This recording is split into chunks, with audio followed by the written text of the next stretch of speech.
Iniciemos a nossa sexta aula de nosso curso de Noções de História da Igreja Católica, invocando sobre nós a presença da Santíssima Trindade e suplicando a intercessão da bem-aventurada e sempre Virgem Maria, do glorioso São José e do grande Papa São Paulo VI, cuja memória a Igreja hoje celebra. Em nome do Pai, do Filho e do Espírito Santo. Amém. Pai nosso que estais nos céus, santificado seja o vosso nome. Venha a nós o vosso reino. Seja feita a vossa vontade, assim na terra como no céu. O pão nosso de cada dia nos dai hoje. Perdoai-nos as nossas ofensas, assim como nós perdoamos a quem nos tem ofendido. E não nos deixeis cair em tentação, mas livrai-nos do mal. Amém. São Paulo VI, rogai por nós. Muito bem. Vamos iniciar então o nosso compartilhamento de tela. Hoje nós trataremos de 3 assuntos muito importantes na história da Santa Igreja, que é acerca do surgimento do Novo Testamento, dos 27 livros que compõem as escrituras chamadas de cristãs. Também nós veremos um pouquinho sobre os primeiros padres da Igreja, os primeiros padres da era patrística, e nós veremos também, ao final, um pouco sobre as primeiras heresias dos primeiros séculos. E com isso, então, nós damos uma certa base do que foi a Igreja primitiva, para na próxima aula avançarmos para um período muito importante, muito decisivo da história da Santa Igreja, que será o período a partir do imperador Constantino e os grandes concílios ecumênicos. Bom, vamos então iniciar o compartilhamento de tela. Eu espero que, se alguém tiver alguma dúvida, pode falar comigo.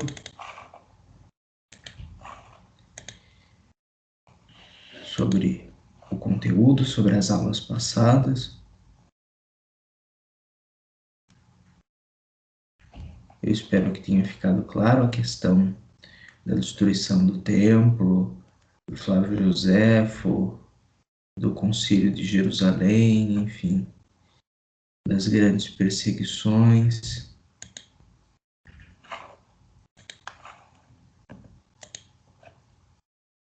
São assuntos de extrema importância.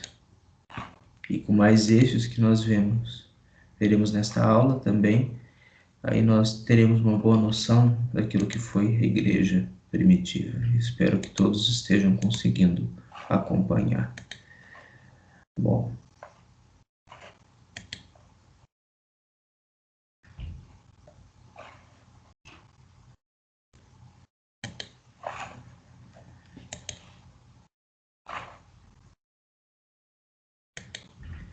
Muito bem.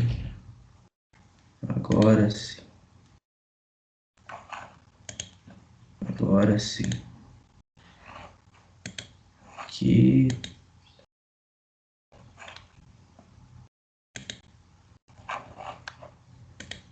E agora apresentando. Ótimo.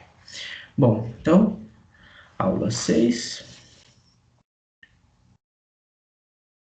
As origens do Novo Testamento. Então, desta parte do nosso curso, é importante que nós, depois de termos visto a Igreja primitiva, formada pelos apóstolos e pelos discípulos, toda a questão com relação à circuncisão ou não dos pagãos admitidos ao cristianismo, e depois das primeiras perseguições realizadas pela comunidade judaica, que interpretou de forma equivocada a mensagem do Evangelho, e depois pelas autoridades romanas. Nesse meio tempo, ocorre que os livros que nós chamamos de livros do Novo Testamento estão sendo escritos, estão sendo organizados pelos apóstolos e pelas comunidades fundadas por eles. Então, a princípio, a ordem de Jesus para os apóstolos dirigia-se à pregação do Evangelho. O Senhor não fez qualquer menção à escrita de sua vida ou ensinamentos. Contudo, como se pode observar em alguns trechos do Evangelho, sobretudo em Lucas e João, e surgiu a necessidade de registrar os acontecimentos mais importantes sobre Jesus Cristo, pois à medida que os anos passavam, as testemunhas faleciam e a boa nova poderia perder-se. No entanto, antes que os evangelhos fossem escritos, foi pela preocupação pastoral do apóstolo São Paulo que foram redigidos os primeiros livros do Novo Testamento.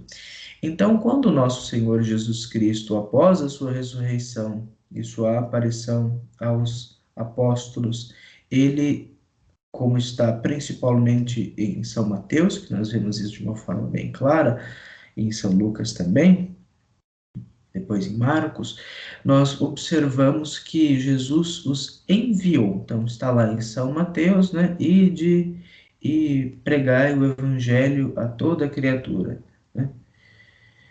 Batizai em nome do Pai, do Filho e do Espírito Santo. Então, em São Lucas, Jesus sopra sobre eles o Espírito Santo e os envia para anunciar o Evangelho. Abre o entendimento deles para a Escritura e depois os envia. E depois, em São Marcos, nós vemos também Jesus enviando os apóstolos para batizarem, né? E quem crer, né, será salvo, e quem não crer já está condenado. Enfim, então a ordem de Jesus para os apóstolos é que eles preguem, para que eles se dirijam às sinagogas, para que eles se dirijam aos locais públicos e preguem, deem um testemunho oral de nosso Senhor Jesus Cristo. Realizem um discurso, um anúncio, uma boa nova.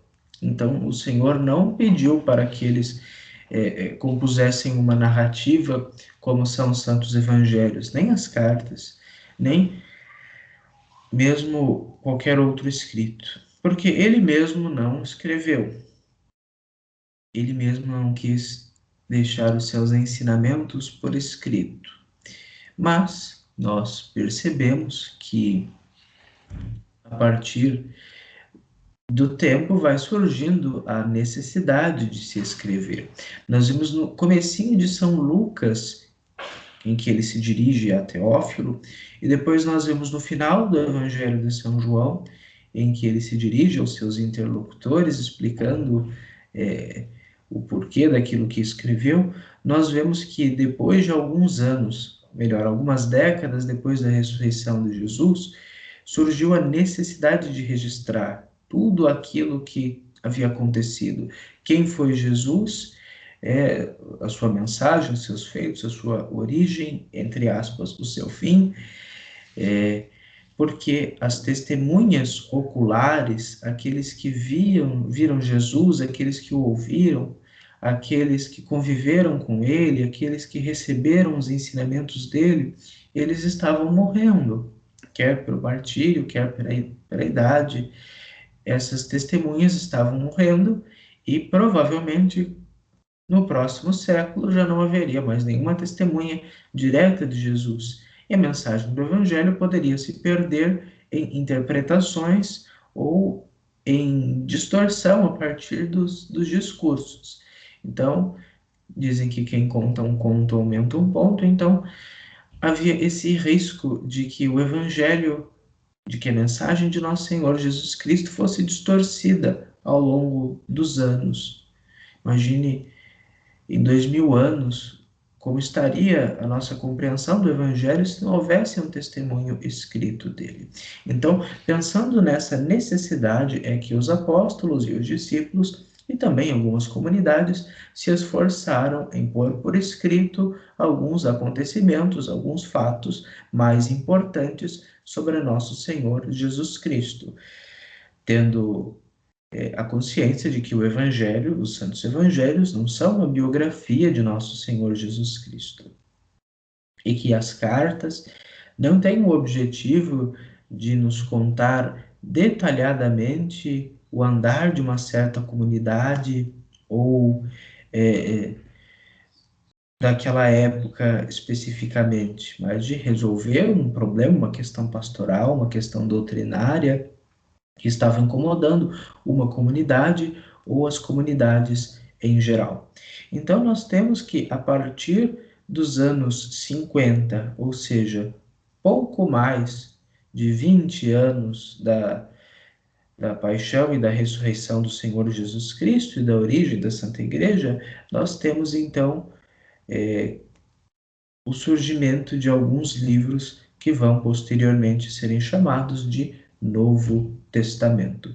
Quem começou a escrever, quem começou, inaugurou a escritura cristã nesse sentido foi o apóstolo São Paulo. Ele que escreveu cartas para as comunidades e para alguns de seus discípulos. Foram estas cartas, provavelmente, os primeiros escritos cristãos, os primeiros livros que compõem o Novo Testamento. Então, as cartas paulinas, embora haja divergências entre os estudiosos sobre a autenticidade de alguma dessas cartas e sobre suas datas, como a primeira carta aos Tessalonicenses. Então, esta primeira carta de São Paulo aos Tessalonicenses, escrita por volta do ano 50 ou 51, é o primeiro livro do Novo Testamento a ser escrito. Então, São Paulo inaugurou o Novo Testamento. Agora, o porquê dos livros do Novo Testamento estarem organizados de outra forma que não a ordem da sua escrita, aí se deve a várias questões. Mas se nós estudarmos qual é a origem de cada livro do Novo Testamento, nós vamos encontrar provavelmente a primeira Tessalonicenses como a que inaugura o Novo Testamento, a primeira das 13 cartas paulinas. Há estudiosos que afirmam que algumas cartas foram escritas em próprio punho pelo apóstolo São Paulo e outras foram escritas por discípulos ou foram escritas por alguém de alguma dessas comunidades ou alguém que teve contato com o apóstolo São Paulo e que redigiu. Chamam as cartas de protopaulinas, aquelas escritas pelo próprio Paulo, e as cartas deuteropaulinas, as que teriam sido escritas por outros que não Paulo. Independentemente de ter sido escritas da pena do próprio apóstolo São Paulo ou a partir de seus escritos ou por discípulos ou por comunidades, a inspiração foi dada ao apóstolo São Paulo. E aqueles que escreveram com o objetivo de retratar um ensinamento do apóstolo São Paulo, de trazer um ensinamento paulino, esses autores, esses hagiógrafos, que é o nome de quem escreve um livro sagrado da Bíblia, eles também foram inspirados pelo Espírito Santo. E por isso os seus escritos são autênticos. Depois nós temos o surgimento dos santos evangelhos. Então, por volta do ano 60, São Marcos escreve o seu evangelho. A tradição aponta que ele tenha se baseado na pregação de São Pedro, de quem era discípulo. Então, o primeiro dos evangelhos a ser escrito não foi São Mateus, mas, segundo os estudiosos, foi São Marcos, o evangelista, que escreveu o segundo evangelho, o evangelho de São Marcos, porque eles acreditam que, comparando a estrutura do evangelho de São Marcos, comparando o grego que São Marcos usou, o conteúdo do evangelho comparado com São Mateus e com São Lucas e com São João, percebe-se que o modo como escreve, percebe-se que as informações que ele traz, comparando principalmente com Mateus e Lucas, parece-me que ele teria sido a base para a formação do Evangelho também de São Mateus e de São Lucas. A tradição dizia que ele é discípulo do apóstolo São Pedro e que ouviu a pregação do apóstolo São Pedro, esteve com ele em Roma por um tempo e que depois foi para Alexandria. Lá fundou a escola de Alexandria e lá também escreveu o Evangelho que leva o seu nome e teria sido martirizado também no final dos anos 60. Depois, na década seguinte, o apóstolo São Mateus, né, Levi, o publicano, ele teria escrito o seu evangelho, que nós conhecemos como Evangelho de São Mateus, o primeiro e o maior dos santos evangelhos em capítulos. Ele então se dirigiu a um público familiarizado com o judaísmo, mas que era hostil aos fariseus. Então, São Mateus, alguns dizem que ele teria escrito um evangelho em aramaico e depois traduzido para o grego, que este seria o evangelho dos hebreus, dos ebionitas, etc. Mas não temos esse documento, não foi encontrado, então não se pode afirmá-lo. Mas nós sabemos que São Mateus pregou na África, provavelmente na Etiópia, e lá ele teria escrito o seu evangelho em grego por volta dos anos 70, ou ainda teria escrito na Judéia, e ele se dirigiu então para os judeus, por isso que no seu evangelho ele mostra um conhecimento muito mais profundo do judaísmo que o próprio Lucas e que São Marcos, mas demonstra uma certa hostilidade para com os fariseus, porque eles foram um dos principais opositores ao cristianismo, principalmente depois da destruição do templo, já que os saduceus desapareceram, então os fariseus eram o grupo em destaque do judaísmo, e eles eram muito rígidos com relação aos cristãos. Então, São Mateus vai colocar os fariseus em combate com nosso Senhor Jesus Cristo. E nos anos 80, São Lucas escreveu o terceiro evangelho, juntamente com os Atos dos Apóstolos. Então, o evangelho de São Lucas e os Atos dos Apóstolos, provavelmente, quando São Lucas escreveu, formavam uma grande obra que começava desde a narrativa do nascimento de nosso Senhor Jesus Cristo até a estadia do apóstolo São Paulo em Roma, no capítulo 28 dos Atos dos Apóstolos, formando então uma grande narrativa sobre a vida de nosso Senhor Jesus Cristo e sobre a igreja primitiva, sobre aquilo que costuma se chamar de Atos de Pedro e Paulo, porque são os dois personagens que mais aparecem, que mais têm desdobramentos deste livro. E por fim, no final dos anos 90, em meados dos anos 90 ou no começo do segundo século, o apóstolo São João teria escrito o quarto evangelho, com uma cristologia mais avançada, para uma comunidade grega de pagãos gregos que se converteram ao cristianismo e antignóstico. Nós vamos ver que o gnosticismo foi uma das primeiras heresias que a igreja teve que enfrentar, que introduzia um conhecimento de Cristo muito diferente dos santos evangelhos. Então, São João, escrevendo no final do primeiro século, ele então, tendo tido contato com os evangelhos, mas escreve um evangelho bastante diferente dos outros três, formando então o quarto evangelho canônico. E também, claro, São João teria escrito as três cartas que levam o seu nome e o Apocalipse no final do século, como veremos logo mais.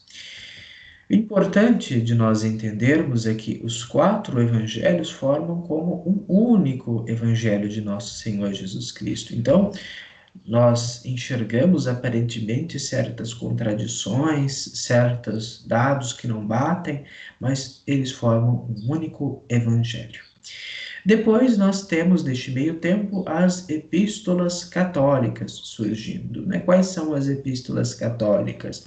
A carta aos Hebreus, depois nós temos a carta de São Tiago, depois nós temos as duas cartas do apóstolo São Pedro, depois nós temos as três cartas do apóstolo São João e a carta do apóstolo São Judas Tadeu.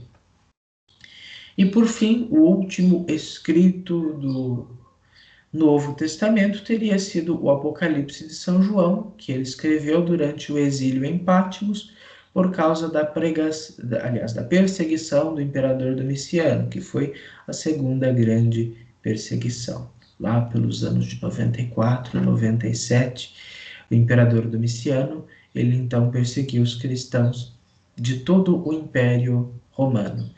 E o apóstolo São João, que era bispo de Éfeso, precisou, ele foi desterrado para a ilha de Patmos, mas quando Domiciano morreu, ele retornou para Éfeso, né, a sua diocese, e lá faleceu de morte natural. O único dos apóstolos a não ser Marte, mas sofreu tanto que ele é chamado de confessor, o confessor, porque ele sofreu muito por Cristo, né? Foi até mesmo jogado numa panela de óleo fervente, enfim, foi exilado, foi muito perseguido, não morreu mártir, mas foi mártir pelo desejo, né? Como se costuma dizer na sua festa.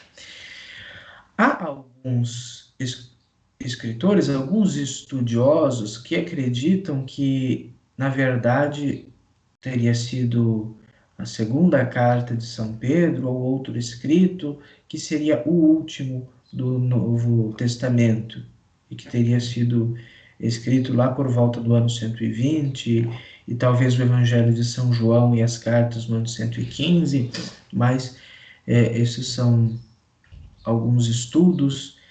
O que a tradição diz seria isto: teria começado com São Paulo e teria se encerrado com São João, com a primeira a Tessalonicenses de São Paulo e, por último, o Apocalipse de São João, por volta do ano 100. No entanto, nós vemos muitos outros escritos que levam o nome de algum apóstolo ou discípulo de Jesus, né? Evangelhos, Atos, cartas, Apocalipses, outras coisas, e alguns dizem até ser escritos pelo próprio Jesus, por Pôncio Pilatos, enfim, por Pedro, por André, por Tiago, por Filipe, Bartolomeu, Tomé, Judas, etc. Vários evangelhos, cartas, atos, mas a igreja considera todos esses textos como apócrifos, ou seja, e também pseudoepígrafos, ou seja, que tem uma falsa autoria e que tem um conteúdo chamado de oculto. Né? Isso quer dizer, né, apócrifo, oculto, escondido, enquanto o Apocalipse é revelado, né, é revelação. Então nós temos vários livros: Evangelho de Maria Madalena, Evangelho de Judas, Carta, etc., Atos de Paulo e Tecla, enfim, todos esses escritos são apócrifos. Por quê?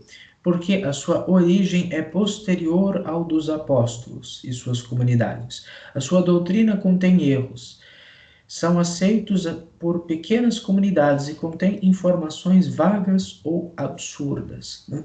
Ou seja, esses livros não fazem parte da Sagrada Escritura porque não são aceitos pela maioria das comunidades.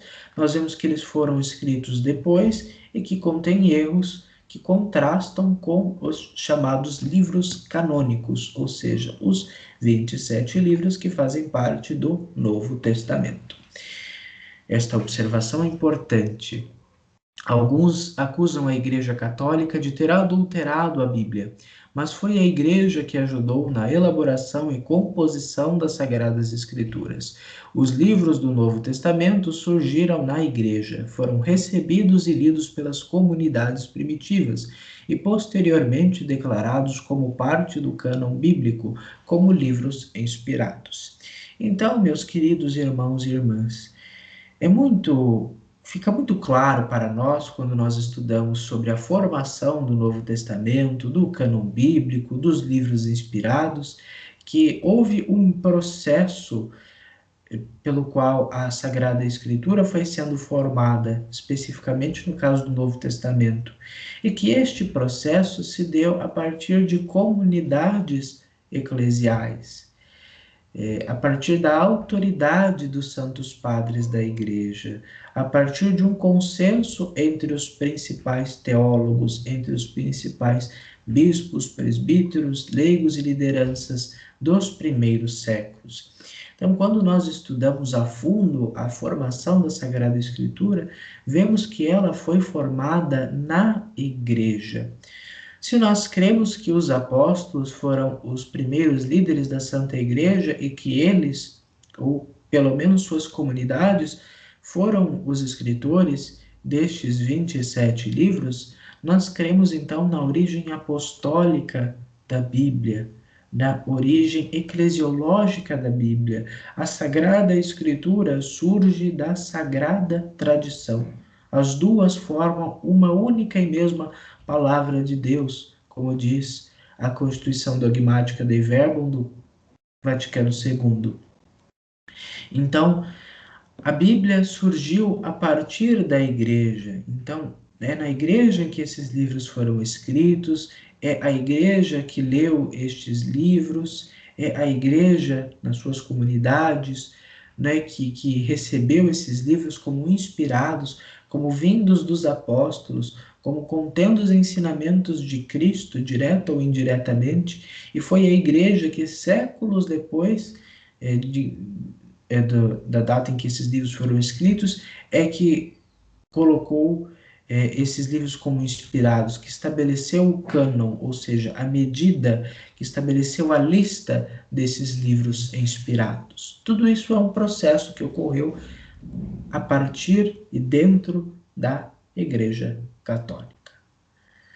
A Bíblia não caiu do céu com zíper, como diz o padre Paulo Ricardo, né? Nem surgiu por acaso, nem foi uma construção que foi ocorrendo sem a mediação de ninguém, mas é um processo que ocorreu dentro da Igreja.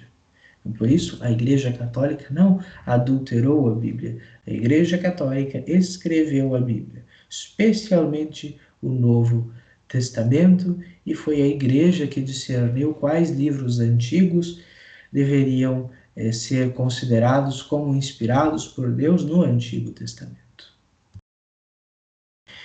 Então, nós passamos para um outro assunto muito importante e com direta ligação com o anterior, que é a patrística, ou o surgimento da patrística. Então, ainda no contexto do surgimento do Novo Testamento, alguns escritos em especial destacam-se pela reta doutrina, pela proximidade com os apóstolos, pela grandeza de sua mensagem, de seus escritores. Além disso, foram respeitados por toda a igreja e alguns até foram aceitos como inspirados em algumas comunidades eclesiais. São os primeiros escritos cristãos após a Bíblia. Então, nós, contemporaneamente aos evangelhos, às cartas e ao Apocalipse, temos alguns escritos que não foram, não saíram da pena dos apóstolos, nem dos discípulos imediatos, mas que não são rejeitáveis, porque a sua doutrina é correta, porque os seus autores são admirados pela sua vida e pelos seus ensinamentos, e pelo fato de que esses escritos combateram as primeiras heresias, as primeiras heterodoxias surgidas no seio da igreja. Então, nem todos os documentos que surgem nesse primeiro tempo são apócrifos, porque não estão na Bíblia, mas alguns têm um grande valor imediatamente após a Sagrada Escritura. Estes são os escritos dos santos padres da Igreja, os escritos e os ensinamentos dados pela Sagrada Tradição através dos santos padres, que foram os discípulos dos apóstolos e dos discípulos dos apóstolos num primeiro momento.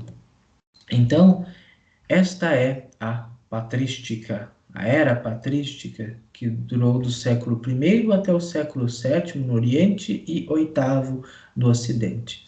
Os padres ou pais da igreja são aqueles homens e mulheres antigos, né, do Oriente e do Ocidente, que possuem reta doutrina, santidade de vida e comunhão com a igreja. São os primeiros grandes sistematizadores da fé cristã, que beberam das sagradas escrituras e da sagrada tradição apostólica, conservando-as integralmente vivas no combate contra as heterodoxias, os erros contra a fé, através de seus nobres escritos. Então, quando o Novo Testamento já estava escrito ou sendo escrito, estes homens e algumas mulheres também, eles redigiram os seus próprios escritos para combater os erros que estavam surgindo na igreja e para afirmar qual é a doutrina de Cristo, qual é a doutrina dos apóstolos. Essas figuras, essas grandes figuras do cristianismo primitivo, quase todas mártires da fé, derramaram seu sangue por Cristo, mas derramaram o seu suor, derramaram a sua vida escrevendo e vivendo o Evangelho. Por isso que os seus ensinamentos, 1800, 1900 anos depois, continuam a nos iluminar, porque eles, baseando-se nas Escrituras, no Antigo e no Novo Testamento, e baseando-se naquilo que eles ouviram dos próprios apóstolos, ou diretamente de uma comunidade apostólica, eles então resolveram colocar por escrito estes ensinamentos para combater os erros e afirmar a verdade do Evangelho, a verdade do catolicismo, a verdade da Igreja de Nosso Senhor Jesus Cristo. Então, quando nós lemos a carta de São Clemente aos Romanos, quando nós lemos as cartas de Santo Inácio, quando nós lemos a carta de São Policarpo de Esmirna, quando nós lemos a Didaqué e outros escritos, nós percebemos a íntima ligação desses autores e dessas obras com Jesus Cristo, os apóstolos e com os livros do Novo Testamento. Vemos uma continuidade, não uma ruptura. Vemos que eles desdobram ensinamentos da Bíblia, ensinamentos dos apóstolos que obtiveram do próprio Jesus, e com isso eles vão orientando as suas comunidades e vão combatendo os erros. O primeiro nome é o de São Clemente Romano, né, que foi o quarto Papa. Né? Primeiro foi Papa o apóstolo São Pedro, depois sucedeu a ele São Lino, Santo Anacleto ou Cleto, e o quarto, o terceiro depois de Pedro, São Clemente Romano. Ele escreve uma carta aos Coríntios, na qual ele exorta a comunidade para que eles restituam as autoridades legítimas e vivam em paz. É uma carta um pouco longa, comparando com as outras, mas é maior que as duas cartas de São Paulo aos Coríntios, né, juntas, mas é uma carta cheia de preciosos ensinamentos, recordando ensinamentos apostólicos, trazendo uma leitura do Antigo Testamento e do Evangelho e dos ensinamentos do próprio São Paulo também, e que mostra um caminho de conciliação para uma comunidade que estava vivendo uma situação de cisma e de turbulência. Então, o Papa São Clemente escreve para esta comunidade com a sua autoridade apostólica, com a sua autoridade petrina, no momento em que São João, veja, estava próximo em Éfeso, ainda vivia, mas quem intervém na situação da comunidade dos Coríntios é o Papa São Clemente. Depois nós temos Santo Inácio de Antioquia, este homem grandiosíssimo, com as suas cartas belíssimas, que no fim do primeiro século, no início do segundo século, escreveu as suas cartas. Né? É na carta aos Esmirniotas, onde está escrito em que onde está o bispo, aí está a Igreja Católica. Então, a primeira menção de Igreja Católica está na carta de São Paulo, aliás, de Santo Inácio aos esmirnienses, ou os esmirniotas. Mas ele também escreveu uma carta aos romanos, Ele também escreveu cartas a outras comunidades daquela época, e estas cartas são belíssimas. Escreveu a Policarpo, escreveu aos australianos, escreveu, enfim, estas cartas enquanto estava acorrentado, sendo levado para Roma. Ele foi preso em Antioquia e foi levado arrastado para Roma, e durante estas pausas, durante este desterro, ele escreveu as suas belíssimas cartas, e alguém teria escrito também um relato do seu martírio que é preciosíssimo.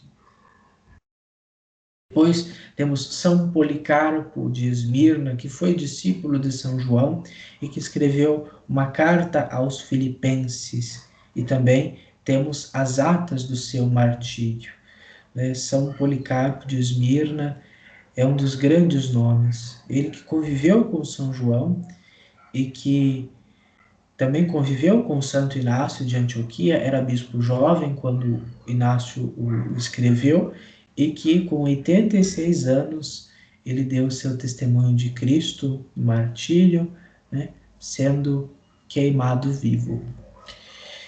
E depois nós temos o grande São Justino de Roma, né, um leigo como você, como eu, que foi um filósofo convertido ao cristianismo, e que é um grande apologeta. Ele escreveu 2 apologias, as apologias de São Justino e o diálogo contra o judeu Trifão.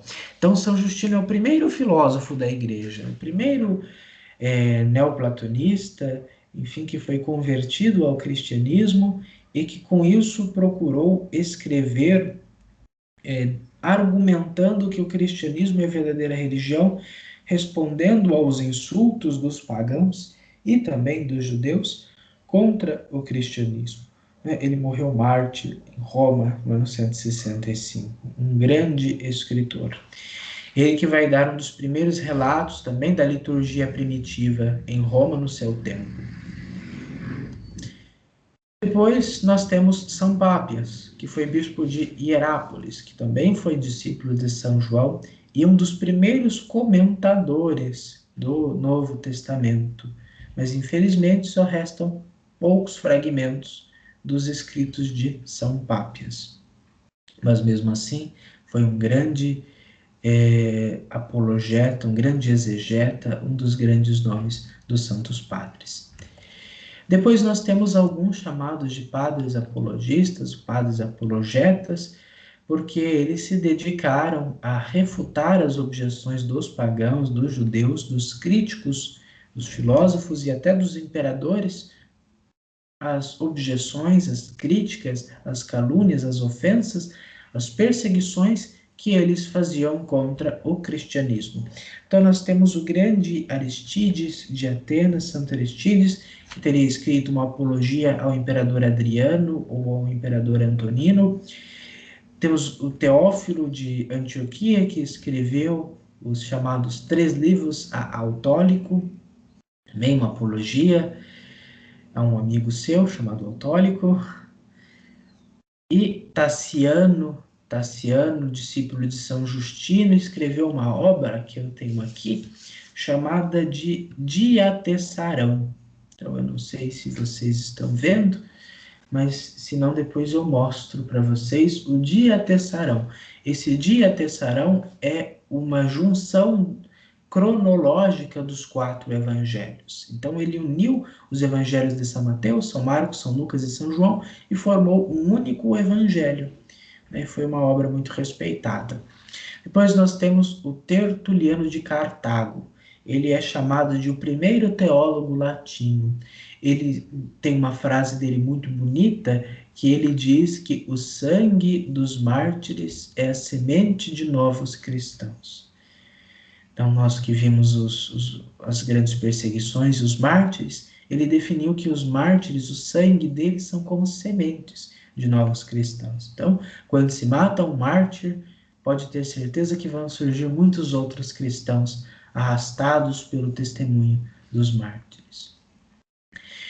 Depois nós temos a Epístola de Barnabé, as visões do pastor de Hermas, o próprio Evangelho de Tiago, que conta um pouco mais sobre a história de Nossa Senhora, um texto muito bonito. E depois nós temos a Epístola a Diogneto. Estes são outros escritos que fazem parte, né, do período inicial da patrística. Depois nós temos a Didaqué, que é o Catecismo dos 12 Apóstolos, que teria sido o primeiro catecismo da Igreja formulado com base nos ensinamentos dos 12 Apóstolos. E no terceiro século, nós temos uma nova geração de santos padres, formada por Santo Irineu de Lyon, que foi discípulo de São Policarpo, este que foi discípulo de São João. Ele escreveu duas obras maravilhosas que valem a nossa leitura, que é Contra as Heresias, né, o Adversus Hereses, e a Demonstração da Pregação Apostólica. Essas duas obras são magníficas, porque ele, contra as heresias, ele vai afirmar a doutrina apostólica.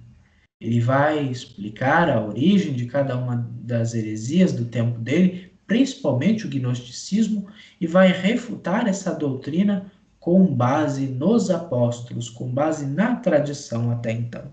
Ele que vai afirmar o primado do apóstolo São Pedro, que São Pedro foi o primeiro bispo de Roma e que ele tinha uma autoridade sobre os demais bispos, os demais apóstolos também. E ele vai, na segunda obra, a demonstração, ele vai mostrar lá do Antigo Testamento, indo até o Novo Testamento, que a pregação apostólica é verdadeiramente embasada na palavra de Deus. Então, são duas obras maravilhosas. E depois nós temos grandes pensadores da escola de Alexandria, como São Clemente. Ele que foi discípulo de Filon, não diretamente, porque Filon viveu muito antes dele, mas ele que, na época em que não era convertido ainda, ele que estudou os escritos de Filon de Alexandria, que era um filósofo, e depois se tornou discípulo de Panteno, o grande mestre da escola de Alexandria. Ele se converteu ao cristianismo, né, São Clemente, e tornou-se um dos seus principais teólogos. Né? Ele mostra Cristo como grande pedagogo, ele mostra a utilidade, né, das obras dos pagãos e ensina que nós devemos trilhar um caminho com Cristo sendo o nosso pedagogo, passando das trevas do erro, da ignorância, do paganismo, para a luz dos ensinamentos de Cristo. Então é um grande teólogo. E o seu discípulo é chamado de o maior dos teólogos pré-nicenos, que é Orígenes de Alexandria. Ele que é a base de todos os teólogos que vieram depois dele. E um teólogo que é muitas vezes comparado com o próprio Santo Agostinho de Hipona. E este é alguém que Santo Agostinho leu e no qual se baseou também. Depois nós temos São Cipriano, bispo de Cartago. Não é o Cipriano de Antioquia, né, que teria sido um bruxo, mas o Cipriano, bispo de Cartago, um grande escritor que afirmava a unidade, né, da igreja, que essa vai ser a sua grande obra, né? Para quem quer estudar sobre igreja, esta é uma grande obra, né? Sobre a unidade da igreja. Depois nós temos Santo Hipólito, Santo Hipólito de Roma, também um santo muito importante, embora muito crítico no seu tempo. Ele escreveu uma obra chamada de Tradição Apostólica. Essa tradição apostólica nos mostra como era a liturgia e a catequese em Roma. Lá vamos ter a oração eucarística número 2, como sendo de origem apostólica. E ele vai nos ensinar como é que eram as ordenações, como é que era a missa, como é que eram os outros sacramentos, como era a vida cristã em seu tempo. Depois nós temos as heresias. E este é um assunto que nós não temos muito tempo, mas que eu vou deixar a leitura complementar sobre ela, que é um assunto muito importante. O que é a heresia? Heresia é uma palavra grega que quer dizer escolha. Então, quando eu, na fé, escolho o que eu quero crer e o que eu não quero crer, eu estou fazendo uma herese, estou fazendo uma heresia, estou sendo herético, ou seja, porque eu estou escolhendo o erro ou em vez da verdade, ou eu estou escolhendo parte da verdade, introduzindo um erro, pervertendo a verdade. Então, muitos cristãos no primeiro século, segundo, terceiro século, eram muito bem intencionados, foram heróis, foram mártires, foram grandes escritores, deram grandes testemunhos.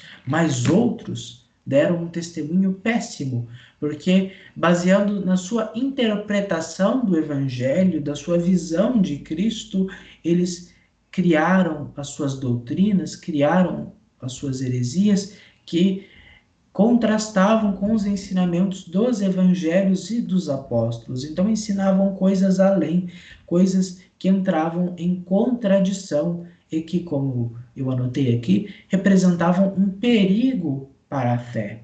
Então, imagina se alguém afirmasse para você que na verdade há um outro evangelho. Na verdade, o evangelho é só o começo. Existe um outro livro que Jesus teria inspirado e que lá tem os ensinamentos mais profundos sobre Jesus. Ou se alguém dissesse que deve jogar fora o Antigo Testamento porque é de um Deus mau, o Deus bom, na verdade, é Jesus, e o Novo Testamento fala de Jesus e não o Antigo. Então, são erros perigosos que colocavam a salvação das almas em risco. E para combater estes heresiarcas, estes heréticos, é que os santos padres da igreja se esforçaram nos seus escritos, na sua pregação e na sua vida. Então, nós temos algumas primeiras heresias que nós veremos muito rapidamente, mas o próprio Jesus e os apóstolos já disseram que haveriam cordeiros no meio de lobos, que haveriam homens que introduziriam novidades, né, como diz o apóstolo São Paulo, e que estas novidades seduziriam a muitos, né, doutrinas ocultas, práticas exageradas, falsas profecias, obras perversas que perverteriam a muitos, que levariam muitos a deixarem a fé em Cristo. Então, eram pessoas que se afirmavam cristãs, que se afirmavam discípulas de Jesus, batizadas, e algumas até mesmo eram diáconos, padres e bispos, leigos também, que diziam ser de Cristo, mas na verdade ensinavam coisas que Cristo não ensinou, que os apóstolos não transmitiram e que levavam a pessoa a deixar de ser verdadeiramente cristã. Nós temos um evento muito interessante que nós meditamos na aula passada, que foi a destruição do templo. Como é que muitos cristãos interpretaram a destruição do templo de Jerusalém? Um castigo divino para os judeus. E aquilo também era sinal de que o mundo estava acabando. Então, era necessário viver uma vida muito mais rigorosa, era necessário parar de trabalhar, era necessário começar a jejuar sempre, era necessário começar a fazer várias práticas, não tem mais necessidade de casar, não se precisa mais de sacramentos, de Eucaristia, de palavra, não vamos rezar e esperar o juízo final. Até São Paulo lidou com essa realidade, né? E escreveu: quem não quer trabalhar também não deve comer. Né, dizendo que, bom, estamos todos esperando a vinda de Cristo, mas isso não quer dizer que a gente não tenha que fazer nada, né? Todos mãos à obra, né? Porque a vinda de Cristo é iminente e nós precisamos nos preparar. Mas o que esses hereges faziam? Eles se afastavam da comunidade ou levavam pessoas fora da comunidade e começavam a fazer coisas muito estranhas, né? Deixavam-se de casar, faziam jejuns além daquilo que é saudável, desprezavam a Sagrada Escritura, desprezavam as autoridades eclesiásticas, os sacramentos e começavam a fazer os seus próprios ritos, os seus próprios ensinamentos. Nós temos o caso de pessoas influenciadas pelo pensamento grego, né, como eu citei aqui, o Pitágoras e o Platão, que incentivavam, né, uma vida vegetariana, muita meditação, muita privação de alimentos, o estudo intenso e etc. Tudo isso não é cristão. Tudo isso não vem da revelação divina, não vem da tradição apostólica, não vem também da tradição judaica do Antigo Testamento e da revelação do Antigo Testamento. E nem é útil para a fé, mas são ensinamentos que entram em contradição com a doutrina de Cristo transmitida aos apóstolos, né? Então nós temos algumas heresias. A primeira é a dos judaizantes. Essa nós tratamos bem na aula passada, imagino que não precisamos retornar, né? Aqueles que queriam a circuncisão dos pagãos, a observância da lei mosaica pelos pagãos como condição para se converterem ao cristianismo. Outra heresia muito complicada, muito difícil, foi a do marcionismo, né? Um homem chamado Marcião de Sinope, ele acreditava que deveríamos tirar todo o Antigo Testamento, né, não levar em consideração o Antigo Testamento e também vários livros do Novo Testamento.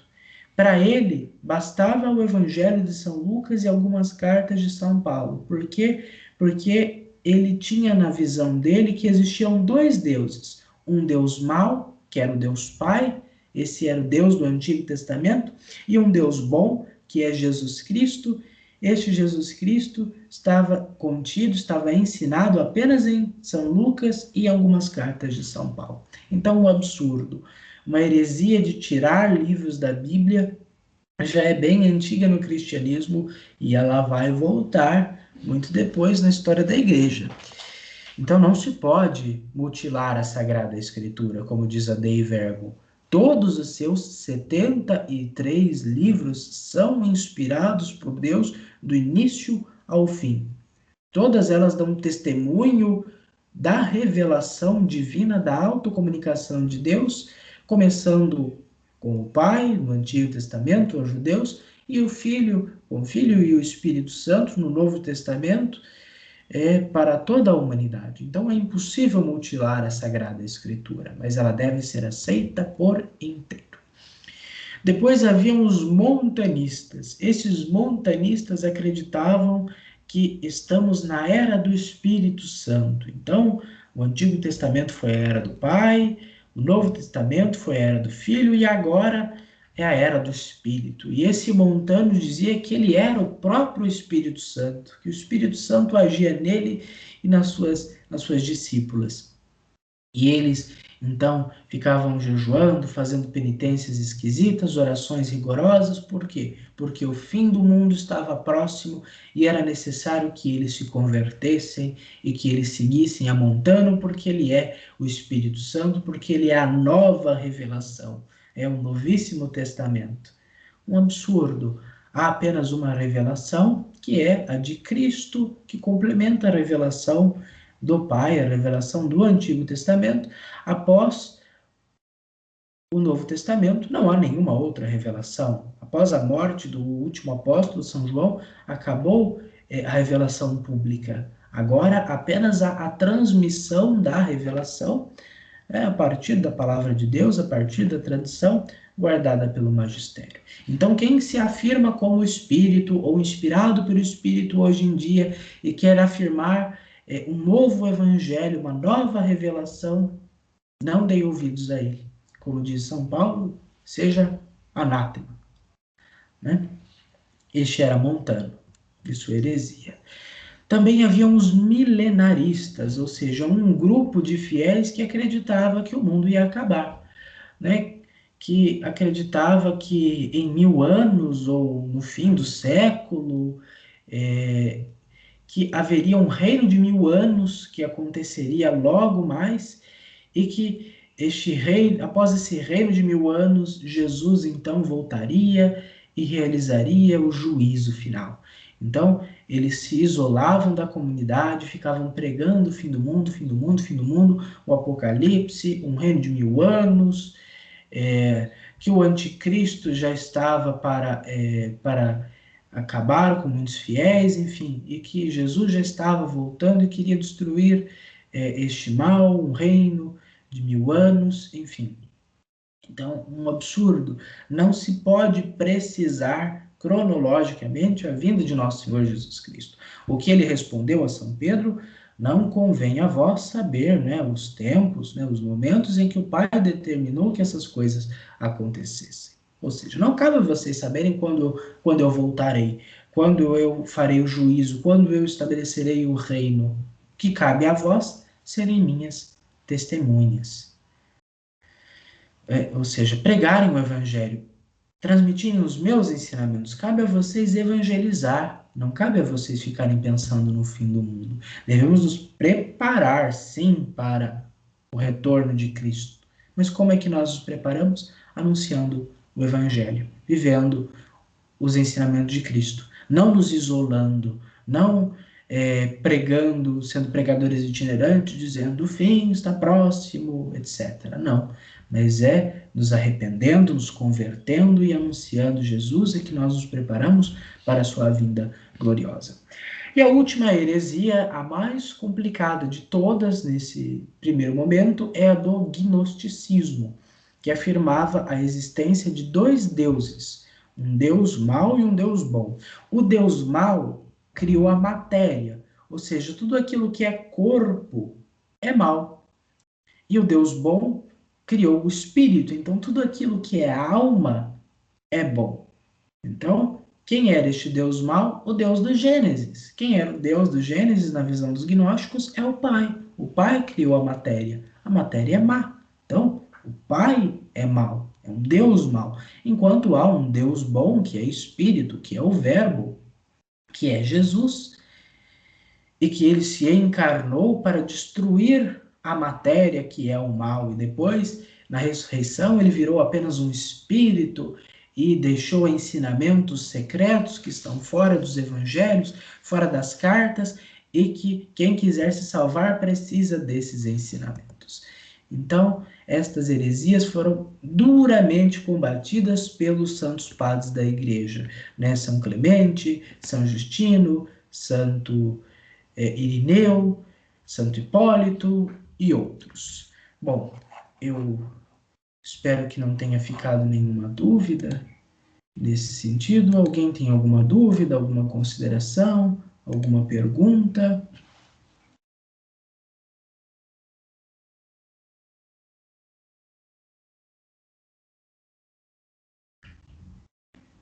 Eu imagino que não. Se tiverem, eu vou permanecer mais um pouquinho aqui para responder as dúvidas de vocês.